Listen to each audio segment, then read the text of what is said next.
अपना मोब उठ के आए और आकर जिसका मर्जी दिल करे घर जलाए, तो इसका मतलब है कि हुकूमत का कोई फिर कोई रिट नहीं है, कोई कानून नहीं है। दूसरी बात जो से कामरान भाई भी कह रहे थे कि अब तमाम हमें ये लॉलीपॉप मत दिया जाए कि जी हम चर्च को बना देंगे, हम आपके घर वापस बना देंगे, हम जनाब आपकी बिल्डिंगें बना देंगे, हम आपको खाना दे देंगे। ये लॉलीपॉप जो है ये हमें नहीं चाहिए। खाना देना या घर बनाना या चर्च बनाना, अगर आपने चर्च जलाए हैं तो चर्च गवर्नमेंट अगर बना कह रही है जी, गवर्नमेंट कहेगी कि मैं जनाब आपके लिए चर्च बना देती हूँ, गवर्नमेंट कह रही है जी मैं जो घर बना देती हूँ। सो आप ये तो बात आप कर सकते हैं, ये तो हम भी कर सकते हैं, हम भी चर्च बना सकते हैं, हम भी घर बना सकते हैं। देखिए पैसा पहले भी तो हमने बनाए हैं, हमने पहले भी तो चर्च बनाए हैं, हम दोबारा रीबिल्ड कर सकते हैं। लेकिन हमारा मुतालबा ये है कि देखिए अगर कुरान मजीद की बेहुरमती के लिए ये का अमल हुआ है तो आप देखिए बाइबल मुकद्दस की कितनी बेहुरमती की गई है, क्रॉस की कितनी बेहुरमती की गई है, जिससे हमारे जज्बात मुंसलिक है। बाइबल मुकद्दस के औराक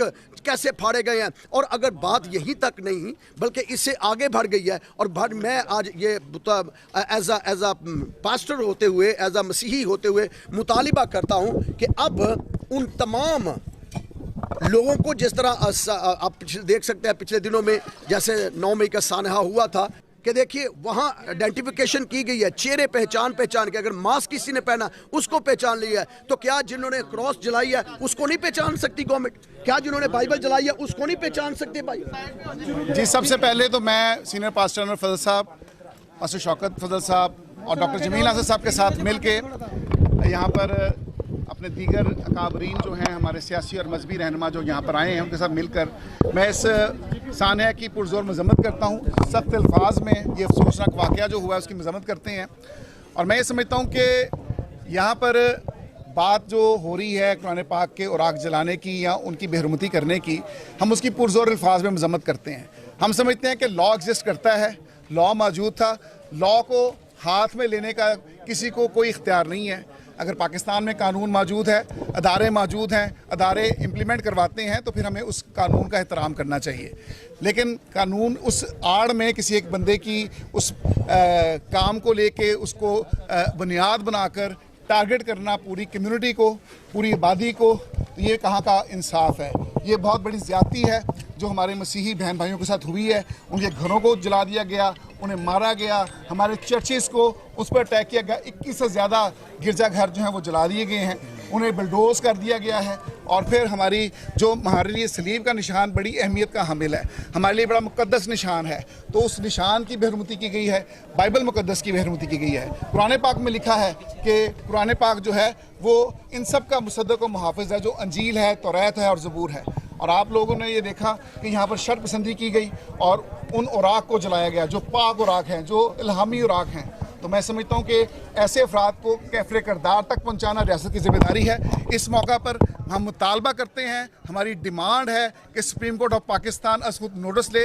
हर बात पे नोटिस लिया जाता है। यहाँ पर ये दहशतगर्दी हुई है और यहाँ पर जो जिम्मेदारान हैं जिनकी वजह से ये हुआ है उन्हें कानून के कटहरे में आना चाहिए, और जिनकी नेग्लिजेंस है उनको भी कानून के कटहरे में आना चाहिए। और ये 9 मई का वाक़या जब हुआ था तो हमने देखा कि मास्क पहने लोगों को भी आइडेंटिफाई कर लिया गया। तो क्या मुश्किल है उन लोगों को आइडेंटिफाई करना? तमाम फुटेजेस, तमाम वीडियो क्लिप्स मौजूद हैं, उन्हें कानून के कटहरे में लाया जाए। और 780 और जो मजहबी मुनाफरत और हमारे जो जज्बात मजरू करने के हवाले से दफात हैं, जिसमें 295A और B है, उनका जो है वो उसे अमल में लाया जाए और उनका इंदराज किया जाए, मुकदमे रजिस्टर्ड किए जाएँ। और हर चर्च अपनी एप्लीकेशन दे रहा है, हर घर अपनी एप्लीकेशन दे रहा है। तो इन सब के लिए मैं समझता हूँ उस चीज़ को इंश्योर किया जाए, क्योंकि जब तक रियासत अपने रिट नहीं मनवाती, जब तक रियासत जो है वो अमली इक़दाम नहीं करती, तो ऐसे वाक़यात पहले भी होते रहे हैं। बहुत से कमीशन भी बने हैं, जुडिशल कमीशन की रिपोर्टें भी आई हैं, लेकिन इम्प्लीमेंट नहीं हो सका। लिहाजा जब तक हम ऐसे लोगों को जो शर्पसंदी फैलाते हैं, जिनकी वजह से आज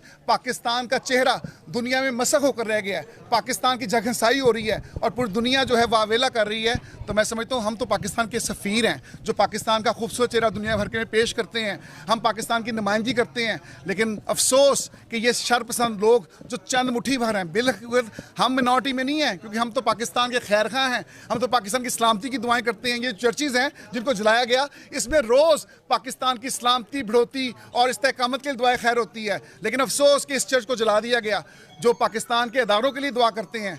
लेकिन मैं ये समझता हूँ कि उन शर्मसंदों को जब तक मुहासबा न किया गया, उन्हें कानूनी कटहरे में न लाया गया, ऐसे वाक़यात की रोकथाम नहीं हो सकती। लेकिन हम सब इस वक्त इकट्ठे हैं क्योंकि हम पाकिस्तान के खैरखा हैं। और मैं ये ज़रूर कहना चाहूँगा कि ये जो मसीही हैं जिनको तंग किया गया है, जिनको इस हालत ज़ार में छोड़ा गया है, जिनको रोने के लिए छोड़ दिया गया है, जिनके घरों को मस्मार किया गया है, जिनके चर्चिस को आग लगा दी गई है, इन लोगों ने कभी रियासती रिट को चैलेंज नहीं किया। इन्होंने सर खम करके हमेशा आइन की पासदारी की है। लेकिन अफसोस कि इनको टारगेट किया जाता है, इनको जानबूझकर उन इलाके की ऐसी तंजीमें मौजूद हैं यहाँ पर, और ये इंटेलिजेंस इदारे आपको बता सकते हैं। उन इदारों को पूछें कि वो कौन लोग थे जिन्होंने आके ये हरकत की है। और मैं सिर्फ ये कह सकता हूँ कि मेरे शहर च आके जिन्ना घर घर वैन पवाए, मेरे शहर च आके जिन्ना घर घर वैन पाए, पहरेदारों को पूछो वो केड़े रस्ते आए। भाई कामरान, बात यह है कि देखिए जहाँ कुरान की बेहुरमती की बात हुई है यार तो माइक लगा रहे हैं, क्या करना है? इसके लिए हम क्या कर सकते हैं? देखिए आपने बताया कि जैसे कानून मौजूद है तो हम भी यही मुतालबा करते हैं कि ये इसके लिए तो हमारी नस्लें कुर्बान है, हमारी जानें कुर्बान है, और हमारी आंखों के सामने आप देख सकते हैं कि इसकी न सिर्फ बेहुरमती की गई बल्कि इसको नजरे आतश किया गया और उसके मुकद्दस औराक हमारे हाथों में है जिसमें हमारी नस्लें कुर्बान है। और हम यही मुतालिबा करते हैं कि जिन लोगों ने इन औराक को जलाया है उनके ऊपर 295 भी जो है कम से कम वो तो लगनी चाहिए। और हम इक्वल चाहते हैं कि हमें भी इक्वल राइट, अगर है क्रिश्चियनिटी को इक्वल राइट है तो अगर 295C लग सकती है तो 295B इसके मुताबिक भी लग सकती है। जी बिल्कुल, हमारी डिमांड जो है और मुतालबा जो है वो हुकूमत वक्त के साथ भी है और सुप्रीम कोर्ट ऑफ पाकिस्तान के साथ भी है कि ये देखें ये बाइबल मुकद्दस के औराक जलाए गए हैं तो 295B जो है उसका